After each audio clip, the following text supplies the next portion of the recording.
जय हिंद। नमस्कार साथियों, कैसे हैं आप सभी लोग। उम्मीद करते हैं कि आप सभी लोग अच्छे होंगे और आप सभी लोगों की तैयारी जो साथियों बिल्कुल ही अच्छी तरीके से चल रही होगी।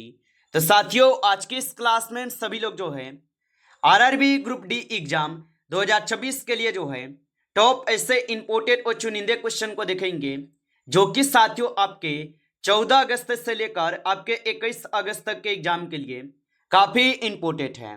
और साथियों, पिछले जितने भी शिफ्टों में आपके एग्जाम हुए हैं और उन शिफ्टों में आपको जिस टॉपिक से और जिस पैटर्न से सबसे ज्यादा क्वेश्चन पूछे जा रहे हैं, आज के इस क्लास में सभी लोग उन्हीं टॉपिक और उन्हीं पैटर्न को ध्यान में रखते हुए इस क्लास को तैयार किए हैं और यहां से क्वेश्चन आपके एग्जाम में 100% आपको देखने को मिलेगा।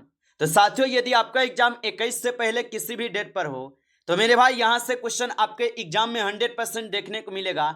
यह आप सभी लोगों से वादा है। तो इस क्लास को बिल्कुल आप अच्छे से लास्ट तक देखिएगा। तो चलिए क्लास को स्टार्ट करते हैं। उनके साथ एक बार आप कमेंट कर दीजिए कि आपका एग्जाम कौन से डेट पे पड़ा है और कौन से शिफ्ट में है, जिससे आपको यहाँ से क्लास दिया जा सके। तो एक बार आप लोग कमेंट कर दीजिएगा और चलिए क्लास को स्टार्ट करते हैं। पहला क्वेश्चन यहाँ पे दिए गए कि साइमन कमीशन जो है ये कब जो है भारत आया था। चलिए बताइए। ये सभी क्वेश्चन काफी इंपोर्टेंट और चुनिंदे क्वेश्चन को लिए हैं, जो लगातार आपके पेपर में यहां से प्रश्न पूछे जा रहे हैं। तो इन सभी क्वेश्चनों को याद कर लीजिएगा और बताएंगे कि साइमन कमीशन कब भारत आया था। तो ये आपके 1928 में भारत आए थे। ऑप्शन यहाँ पे 20 सही जवाब होगा। चलिए अगला प्रश्न यहाँ पे देखेंगे, मानव शरीर में कौन सा अंग पीत रस का जो है ना उत्पादन करता है। तो मानव शरीर में कौन सा अंग पीत रस का उत्पादन करते हैं। तो यहां पे आप सभी लोग का यकृत हो जाएगा। ऑप्शन ए को सही जवाब करेंगे, यकृत होगा। चलिए अगला प्रश्न यहां पे है कि राजा रवि वर्मा एक प्रसिद्ध डैश थे। तो राजा रवि वर्मा एक प्रसिद्ध डैश थे। तो राजा रवि वर्मा जो एक प्रसिद्ध चित्रकार थे। ऑप्शन यहाँ पे बी सही जवाब है, चित्रकार होगा। चलिए अगला प्रश्न यहाँ पे देखेंगे कि अकबर जो है ये कब सम्राट बना था। चलिए बताइए आप यहाँ पे कि अकबर जो ये कब सम्राट बने थे। तो अकबर जो ये 1556 ईस्वी में सम्राट बने थे। ऑप्शन यहाँ पे सी सही जवाब होगा। चलिए अगला प्रश्न यहाँ पे है कि प्रथम पंचवर्षीय योजना का मुख्य ध्यान जो है डैश पर था। तो प्रथम पंचवर्षीय योजना का मुख्य ध्यान जो है ये किस पर था। तो ये आप सभी लोग के कृषि क्षेत्र पर थे। ऑप्शन ए जो है सही जवाब है, कृषि क्षेत्र पर होगा। चलिए अगला प्रश्न यहाँ पे देखेंगे, कंप्यूटर में डेटा को किस रूप में संग्रहित किया जा सकता है। तो कंप्यूटर में डेटा को किस रूप में संग्रहित किया जाता है। तो इसे किए जाते हैं आपके बाइनरी को। ऑप्शन यहाँ पे डी सही जवाब है, बाइनरी को की जाती है। चलिए अगला प्रश्न यहाँ पे आप देखेंगे कि गोदावरी नदी का उद्गम जो है ये किस स्थान से होता है। तो गोदावरी नदी का उद्गम किस स्थान से होता है। तो ये ब्रह्मगिरी की पहाड़ियों से होते हैं। ऑप्शन यहाँ पे सी सही जवाब है, ब्रह्मगिरी के पहाड़ियों से। चलिए अगला प्रश्न यहाँ पे है, 1857 के विद्रोह को अंग्रेजों ने आखिरकार जो है कब दबाया था। तो 1857 के विद्रोह को अंग्रेजों ने आखिरकार कब जो है दबाया था। तो ये दबाए थे आपके 1859 में। ऑप्शन ए सही जवाब है, 1859 में। चलिए अगला प्रश्न यहाँ पे है, हिंदुस्तान रिपब्लिक एसोसिएशन का गठन कब जो है किया गया था। तो याद रखेंगे, हिंदुस्तान रिपब्लिक एसोसिएशन का जो गठन होता है इसका गठन 1924 में होता है। ऑप्शन यहाँ पे डी सही जवाब है, 1924 में होगा। चलिए अगला प्रश्न यहाँ पे देखेंगे, मानव शरीर की पीएच रेंज जो है कितनी होती है। तो मानव शरीर की पीएच रेंज कितनी होती है। तो इसकी पीएच रेंज होती है 7.35 से लेकर 7.45 तक। ऑप्शन यहाँ पे जो है डी सही जवाब है, याद रखेंगे। चलिए अगला प्रश्न यहाँ पे आप देखेंगे, भारत का पहला उच्च न्यायालय डैश में स्थापित जो है किया गया था। तो भारत का पहला उच्च न्यायालय डैश में स्थापित किए गए। तो ये स्थापित किए गए कोलकाता में। ऑप्शन ए सही जवाब है, कोलकाता में होगा। चलिए अगला प्रश्न यहाँ पे है, धातुओं के पतली तार के रूप में ढलने की विशेषता जो ये क्या कहलाती है। तो धातुओं के पतली तार के रूप में ढलने की विशेषता क्या कहलाती है। तो यह विशेषता जो है तन्यता कहलाती है। ऑप्शन यहाँ पे सी सही जवाब है, तन्यता होगा। चलिए अगला प्रश्न यहाँ पे आप देखेंगे URL का पूर्ण जो है रूप क्या है। तो URL का पूर्ण रूप क्या होगा। तो URL का पूर्ण रूप होता है यूनिफॉर्म रिसोर्स लोकेटर। ऑप्शन यहाँ पे जो है सही जवाब सी होगा, यूनिफॉर्म रिसोर्स लोकेटर हो जाएगा। चलिए अगला प्रश्न यहाँ पे है कि गांधी सागर बांध किस राज्य में स्थित है। चलिए बताइए, तो गांधी सागर बांध किस राज्य में स्थित होगा। तो ये आपके मध्य प्रदेश राज्य में स्थित है। ऑप्शन ए सही जवाब होगा। चलिए अगला प्रश्न यहाँ पे है भारतीय संविधान में पहला संशोधन देश में जो है ना किया गया था। चलिए बताइए। और मेरे भाई आप अभी तक इस क्लास को लाइक नहीं किए हैं तो इस क्लास को एक बार आप लाइक कर लीजिएगा, और नए हैं आप इस चैनल पे तो चैनल को सब्सक्राइब करके ऑल नोटिफिकेशन को ऑल पे दबा के जुड़ जाइए, जिससे कि जब भी कोई नई क्लास हो सबसे पहले क्लास का नोटिफिकेशन जो है आपके पास पहुंच सके। तो आप इस चैनल को सब्सक्राइब कर लीजिएगा। और बताएंगे भारतीय संविधान में पहला संशोधन देश में किया गया था। तो ये होते हैं 1951 में। ऑप्शन यहाँ पे 20 सही जवाब है, 1951 में होते हैं। चलिए अगला प्रश्न यहाँ पे आप देखेंगे कि पोखरण परमाणु परीक्षण 2 का यहाँ पे कोड नाम क्या था। तो पोखरण परमाणु परीक्षण 2 का यहाँ पे कोड नाम क्या था। तो इसका हो जाएंगे ऑपरेशन शक्ति। ऑप्शन यहाँ पे सी सही जवाब है, ऑपरेशन शक्ति होगा। चलिए अगला प्रश्न यहाँ पे देखेंगे सांची के स्तूप का निर्माण किसने जो है कराया था। तो सांची के स्तूप का निर्माण किसने कराया था। तो ये कराए थे अशोक। ऑप्शन ए जो है सही जवाब है, अशोक कराए थे। चलिए अगला प्रश्न यहाँ पे देखेंगे और प्रश्न है कि स्त्री केसर फूल में डैश होता है। तो स्त्री केसर फूल में डैश होता है। तो इसमें आपके एक स्त्री जनन अंग होते हैं। ऑप्शन यहाँ पे 20 सही जवाब हो जाएगा। आगे देखिए अगला प्रश्न यहाँ पे आपसे दिए गए कि किस उद्योग में कच्चे माल के रूप में चूने के पत्थर का उपयोग जो है किया जाता है। तो किस उद्योग में कच्चे माल के रूप में चूने के पत्थर का उपयोग किया जाता है। तो ये किए जाते हैं सीमेंट में। ऑप्शन यहाँ पे 20 सही जवाब होगा, सीमेंट में। चलिए अगला प्रश्न यहाँ पे आप देखेंगे और यहाँ पे प्रश्न है कि प्रसिद्ध हिंदी उपन्यास तमस जो है ना ये किसने लिखा है। तो प्रसिद्ध हिंदी उपन्यास तमस किसने लिखा। तो ये लिखे हुए हैं आपके कौन। तो ये भीष्म साहनी लिखे हुए हैं। ऑप्शन आपका डी सही जवाब है, भीष्म साहनी होगा। चलिए अगला प्रश्न यहाँ पे देखेंगे भारत में पहला नाभिकीय विद्युत संयंत्र कहाँ जो है स्थापित किया गया था। तो भारत में पहला नाभिकीय विद्युत संयंत्र कहाँ स्थापित किए गए। तो ये आपके तारापुर में किए गए थे।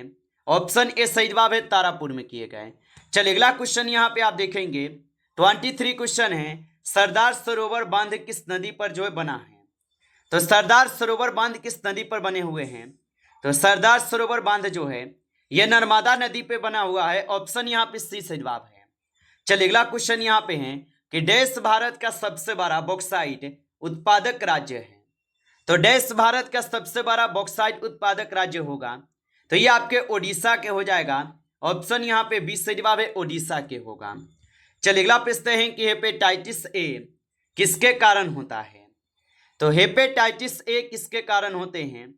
तो हेपेटाइटिस ए जो है ये आपके विषाणु के कारण होते हैं।